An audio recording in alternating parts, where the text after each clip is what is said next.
राहुल गांधी, फिर कांग्रेस प्रवक्ता सुप्रिया श्रीनेत और अब रणदीप सुरजेवाला।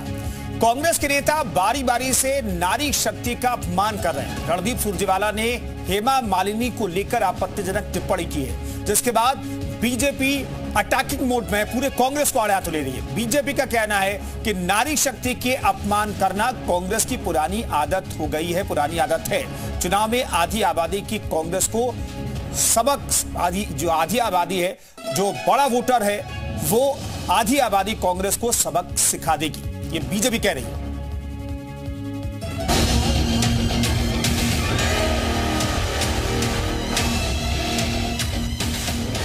बीजेपी सांसद हेमा मालिनी पर कांग्रेस नेता रणदीप सुरजेवाला ने विवादित बयान दिया तो बीजेपी अटैकिंग मोड में आ गई। बीजेपी ने सुरजेवाला के साथ साथ कांग्रेस को भी निशाने पर ले लिया। कांग्रेस के नेता अपना आपा खो चुके हैं। अब भारत की मातृशक्ति के प्रति अपमानजनक टिप्पणी करके आधी आबादी का अपमान करने पर उतारू हो चुके हैं। अपने ऊपर अमर्यादित टिप्पणी करने वाले सुरजेवाला के खिलाफ खुद हेमा मालिनी भी मैदान में आ गई। उनका काम है कहना है ना, विपक्ष है तो थोड़ी अच्छा बोलेंगे मेरे लिए, वो तो खराब ही बोलेंगे, तो ठीक है, उसको हमें काउंटर अटैक करना जरूरी होता है। लेकिन सब प्यार से सब कुछ, बहुत कुछ अच्छा हो रहा है मेरे साथ, मेरे साथ सब दे रहे हैं। मोदी जी का साथ है, उनका मार्गदर्शन है। बीजेपी नेता अपर्णा यादव ने भी रणदीप सुरजेवाला पर निशाना साधा। कह दिया कि जिस पार्टी की सर्वे सर्वा एक महिला है, उस पार्टी के नेता का बयान बेहद ओछा है। हमारे आदरणीय प्रधानमंत्री श्री नरेंद्र मोदी जी जहां नारी शक्ति के सम्मान को लेकर पूरे देश में सकारात्मक अभियान चला रहे हैं, देश के गौरव को बढ़ाने की दिशा में काम कर रहे हैं, महिलाओं को सम्मानित कर रहे हैं, वहीं दूसरी ओर कांग्रेस के नेता महिलाओं को लेकर बुरी और अपमानजनक बर्ताव पार्टी की सोच को बता रहा है। रणदीप सुरजेवाला ने ये बयान हरियाणा के कुरुक्षेत्र में जनसभा को संबोधित करने के दौरान दिया था। एमएलए एमपी क्यों बनाते हैं? ताकि वो हमारी आवाज उठा सके, हमारी बात मनवाए, इसीलिए बनाते होंगे।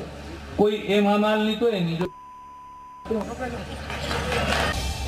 हालांकि सुरजेवाला अपने बयान को तोड़ मरोड़ कर पेश करने की बात कह रहे हैं। इसके लिए वो बीजेपी आईटी सेल पर आरोप लगा रहे हैं। कुछ दिनों पहले कंगना रनौत को लेकर कांग्रेस नेता सुप्रिया श्रीनेत ने भी विवादित बयान दिया था। अब ऐसे बयानों से जहां बीजेपी हमलावर है, वहीं कांग्रेस बैकफुट पर है, जिसका नुकसान उसे लोकसभा चुनाव में हो सकता है। ब्यूरो रिपोर्ट, जी मीडिया। तो अब रणदीप सुरजेवाला ने विवादित टिप्पणी की है, लेकिन ऐसा पहली बार नहीं है जब कांग्रेस नेताओं ने महिला अपमान किया हो। एक लंबी चौड़ी फहरिस्त है, तो उसके बारे में जानना बेहद जरूरी है। दरअसल कांग्रेस में महिला अपमान की बात करें तो दिग्विजय सिंह नेता कांग्रेस के हैं, मीनाक्षी नटराजन को लेकर के उन्होंने क्या कहा था आपको याद होगा, टंचमाल तक कह दिया था। अधीर रंजन चौधरी सांसद हैं, उन्होंने राष्ट्रपति को लेकर के अमर्यादित टिप्पणी की थी। कमलनाथ की बात करें तो पूर्व सीएम मध्य प्रदेश के कोटा और सजावट के आधार पर महिलाओं को टिकट नहीं देते, ये उन्होंने कहा।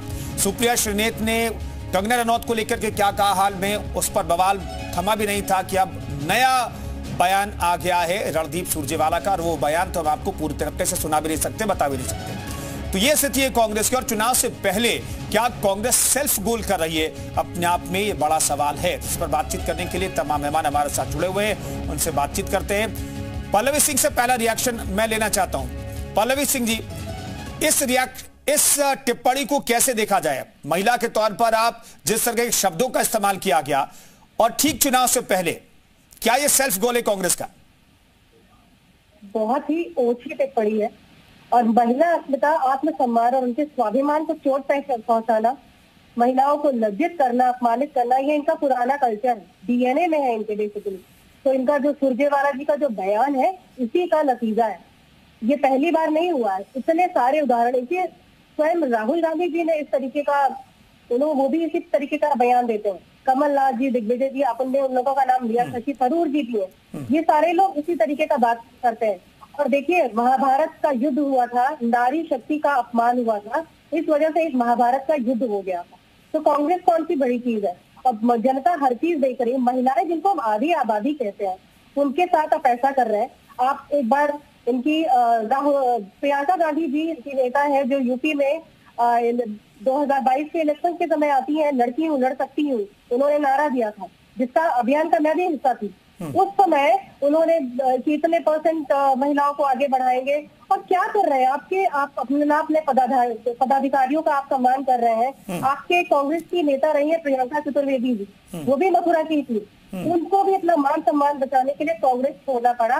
सेम तरीके से वेस्ट की एक प्रेसिडेंट थी महिला कांग्रेस की प्रीति जी, उनको भी प्रशिक्षण शिविर के समय कुछ ऐसा हुआ। ठीक है पल्लवी जी, मैं लौटता सुशील पासी जी से रिएक्शन ले लेते हैं। सुशील पासी जी, रणदीप सुरजेवाला के इस बयान को कैसे डिफेंड करेंगे आप लोग? नहीं, डिफेंड करने की जरूरत नहीं है। इसमें हमको भारतीय जनता पार्टी का जो चरित्र, चोला और चेहरा है वो बेनकाब हो जाता है कि इस देश की करोड़ों महिलाएं, जो इस देश में जुल्म, जाति और अन्याय जब इस देश में होता है, अभी मणिपुर में आपने देखा कि निर्वस्त्र महिलाओं के साथ जिस तरह से सुशील जी रणदीप सुरजेवाला की बात कर लेता नहीं, ये बातें तो मणिपुर का जिक्र आप लोग जब से घटना घटी तब से करते रहे, लेकिन आज तो बात कर लेते हैं रणदीप सुरजेवाला की बात की। मैं सुरजेवाला की बात ही कर रहा हूं कि अगर इस देश में अगर कोई फिल्मी एक्टर है और आदिवासी महिला है तो महिलाएं तो सभी बराबर होती है। खेत खलिहानों में जब जुल्म जाती होती है तो क्या भारतीय जनता पार्टी के सोशल मीडिया के लोगों को आगे नहीं आना चाहिए?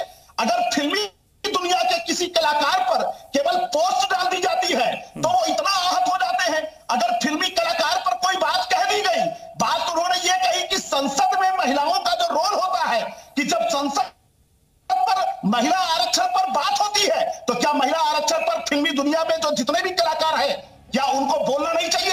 जब इस देश सुशील जी अब कहां बातों घुमा रहे हैं आप तो रणदीप सुरजेवाला के बयान को कैसे डिफेंड करेंगे, मैं इतना जानना चाहता हूं। होना चाहिए नहीं सुशील जी हर जाति धर्म की महिलाओं पर भी सम्मान होना चाहिए। नहीं सुशील जी, हेमा मालिनी को लेकर के रणदीप सुरजेवाला ने जो बात कही, क्या उसे आप डिफेंड कर रहे हैं? क्या आप डिफेंड कर सकते हैं? सुरजेवाला ने यह बात कही है कि संसद में जो महिलाएं होती हैं उनका पहला धर्म होता है कि जब महिलाओं की अधिकारों की बात हो, सुशील पासी साहब, मान सम्मान, सुशील पासी साहब, उनके शब्दों को आप अगर आप देखेंगे सुनेंगे तो शायद इस तरह की बातें आप नहीं कर पाएंगे। मुझे लगता है कि आपके पास रणदीप सुरजेवाला के बयान को डिफेंड करने के लिए आपके पास भी शब्द नहीं है। सुशील पासी साहब, जल्दी से छोटा सा रिएक्शन। की बात नहीं है, इस देश में महिलाओं को कैटेगराइज मत करिए। इस देश में हर जाति महिला पर बात होनी चाहिए। केवल हेमा मालिनी पर नहीं, केवल तो पूरे देश की महिलाओं पर नहीं, आप लोग डिफरेंशिएट कर रहे हैं। पल्लवी जी, छोटा सा रिएक्शन, ठीक है, जल्दी से पल्लवी जी। मैं कह रही हूँ महिला हो, चाहे वो हेमा मालिनी हो, चाहे वो आपके महिला कांग्रेस की एक पदाधिकारी हो, महिला कोई भी है, आप यहाँ पे ये बोल रहे हैं कि ये महिला, आपके आसाम की भी एक पदाधिकारी थी जिन्होंने आपके युवक कांग्रेस के एक नेशनल प्रेसिडेंट उनके ऊपर आरोप लगाया था। न्याय यात्रा के दौरान राहुल गांधी ने उनकी बात को अनसुनी कर दी, आगे बढ़ गए और उसको प्रोग्राम में निकाल दिया। तो महिला होती है, आप इसको स्पेसिफाई मत कीजिए कलाकार महिला, क्या बात है, महिला होती है। अशोक यादव साहब, आपके गठबंधन का जो सबसे प्रमुख सहयोगी है उसका एक नेता इस तरीके से बातें करता है और उत्तर प्रदेश एक सांसद को लेकर के जो 2 बार से सांसद चुनी जा रही हैं, ऐसा नहीं कि पहली बार सांसद चुनेंगे और पहली बार भी सांसद चुनेंगे या कोई सिंपल महिला भी है, तो आप उसके लिए इस तरह के शब्दों का इस्तेमाल नहीं कर सकते। देखिए कुंदन साहब, सुरजेवाला जी ने इस बात का खंडन किया है। उन्होंने कहा कि भारतीय जनता पार्टी की सोशल मीडिया ने शब्दों को तोड़ मरोड़ के किया है। अभी तो जांच का विषय है। मुझे लगता है कि इस पे जब क्लियर कट हो जाए बात तो फिर इस पे आगे बात किया जाए। रही बात महिला सम्मान की, महिला अस्मिता की, जो हमारी बहन पल्लवी जी यहाँ पे कर रही है, तब उनको महिलाओं की याद नहीं आती। इनके साथ साथ पूरे भारतीय जनता पार्टी की महिला सेना को मैं पूछता हूं कि जब बृजभूषण शरण सिंह इस देश की आन बान शान पहलवान बेटियों का शोषण कर रहा था, तब उनको महिला की याद नहीं आती। अभी 2 दिन पहले जो फोटो वायरल हुआ था, जब महामहिम और महिला समाज से आने वाली राष्ट्रपति जी खड़ी हैं और माननीय मोदी साहब कुर्सी बैठ के जो है ताली बजा रहे हैं, ये महिला अपमान नहीं है तो क्या है? ये महिला अपमान भी है, महामहिम का भी अपमान है। और यही मोदी साहब संसद भवन में क्या कर रहे थे आपको भी याद होगा। माननीय सोनिया गांधी जी के लिए कांग्रेस की विधवा जैसा शब्द का इस्तेमाल किया गया, उनके खिलाफ जर्सी गाय जैसा इस्तेमाल किया गया और कांग्रेस के सांसद को सुर्पणखा जैसा कहा गया। तो ये सारी चीजें महिला उत्पीड़न और महिला अस्मिता, महिला। पल्लवी जी जल्दी से जल्दी छोटा जवाब, मेरे लिए ब्रेक का वक्त हो रहा है, जल्दी से।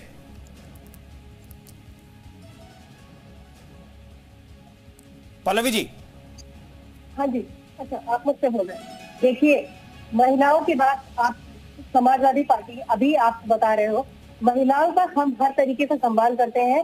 महिलाओं के लिए सारी हमने सुविधाएं निकाली उनकी रक्षा करने के लिए। यहाँ पे महिलाओं के लिए एक ऐसा प्रदेश बनाया जा रहा है कि रात में वो आराम से बाहर निकल सके और उनको परेशानी ना हो, हर तरीके से उनको सुविधाएं दी जा रही। भारतीय जनता पार्टी महिलाओं के बारे में बहुत अच्छे से सोचती है और हर तरीके से उस दिशा में प्रयासरत है। विभूषण शरण आप नाम ले रहे हैं, देखिए उनका कोर्ट में केस है, तो जो भी आएगा परिणाम वो आपके सामने होगा। थोड़ा सा न्याय व्यवस्था पे भरोसा रखिए, थोड़ा धैर्य रखिए, उनका भी आपको पता चल जाएगा जो भी है, क्या सच है क्या गलत है, वो सारी चीजें आपको पता चल जाएगी। और आप जैसे बोल रहे हैं, अभी कुछ दिनों पहले की बात है, सपा नेता के उत्पीड़न से परेशान थी एक महिला, जिसने अखिलेश जी की गाड़ी के सामने आत्मदाह का प्रयास किया था। अखिलेश जी ने उसे देखा नहीं, उसके आगे से निकल के चले गए। आप क्या बात कर रहे हैं?